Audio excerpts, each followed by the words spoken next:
धर्म आधारित कोई भी राष्ट्र जहां लोकतंत्र का हरण होता है वहां दरिद्रता स्वाभाविक रूप से सामने आ जाती है।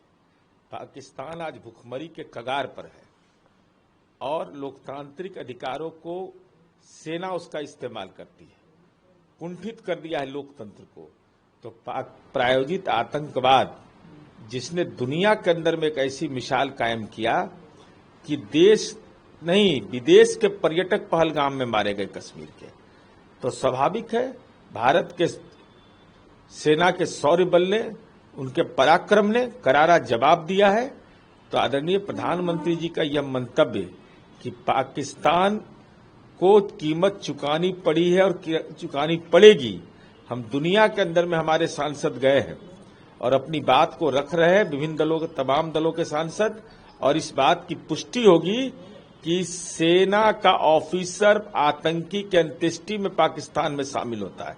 यह तो साक्ष्य है और ये दुनिया को बताना जरूरी है कि भारत एक शांति प्रिय देश है, लेकिन हमको कोई छेड़ेगा तो हम छोड़ेंगे नहीं।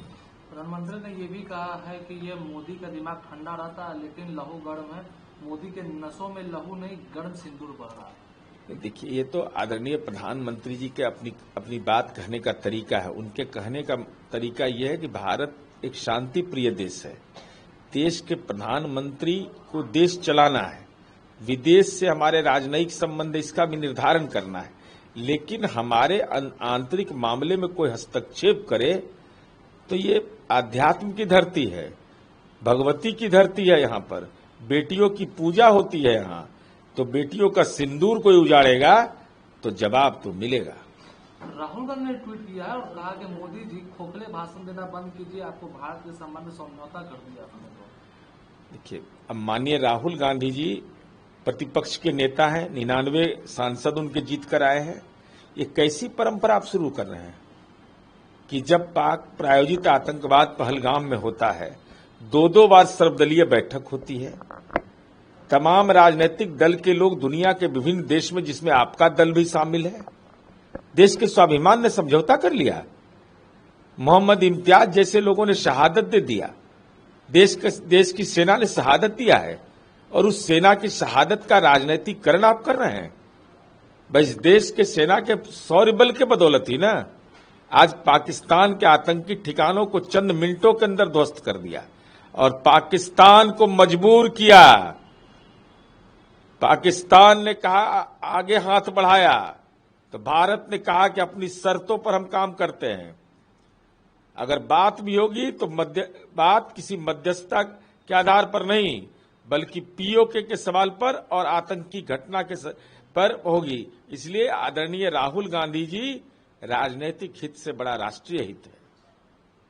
तेजस्वी यादव में बिहार में लॉ एंड ऑर्डर को लेकर सवाल खड़े कर रहे हैं, लगातार वो प्रतिदिन है लॉ एंड ऑर्डर पर ही सवाल खड़े करते हैं। देखिए, माननीय Tejashwi Yadav ji law and order पर सवाल खड़ा करते हैं। इनके दल के विधायक शादी विवाह में भी रात में भाग लेते हैं और रीतलाल यादव इनके जो विधायक हैं वही इनके आइकॉन हैं। मैंने वो तो जेल गए हैं, तो क्या चीज में गए थे? प्रधानमंत्री आवास अति पिछड़ा को दिलाने के लिए, दलित को मंदिर में प्रवेश कराने के लिए। अरे अपराधी गुंडा लंपट को तो राजनीतिक टिकट दे करके आपने बिहार में लालूवाद की विचारधारा को पुनर्स्थापित करने का प्रयास किया है। कानून का राज हमारा यूएसपी है, रहेगा। जैसे आप हमारे साथ थे तो राजवल्लभ यादव जेल जा रहे थे, शहाबुद्दीन जेल जा रहे थे तो जयकारा कर रहे थे, आज रीतलाल यादव भी जा रहा है तो जयकारा करिए। आज दिल्ली के रॉय जोविनिस कोर्ट में है लैंड फॉर जॉब मामले में सुनवाई। माननीय लालू प्रसाद जी जब केंद्र में महत्वपूर्ण भूमिका में थे, उस समय उनकी सरकार के द्वारा यह मुकदमा दर्ज हुआ और लालू जी राजनीति के एक ऐसे व्यक्ति माने जाते हैं जो अपने जीवन काल में ही अपने परिवार के अधिकांश सदस्यों को कानून के लपेटे में ले लिया। तो स्वाभाविक है, जस करनी तस भोग हिताता, आप लालू जी याद किए जाते रहिएगा और हम तो उम्मीद करेंगे जितना जल्द हो इसका फैसला होना चाहिए और ये अवैध रूप से जो संपत्ति अर्जित है वहां अनाथालय बनना चाहिए, वहां वृद्धावस्था आश्रम बनना चाहिए, जिससे नई पीढ़ी को एहसास हो सके कि भ्रष्टाचारियों को कैसी कानूनी सजा मिलती है।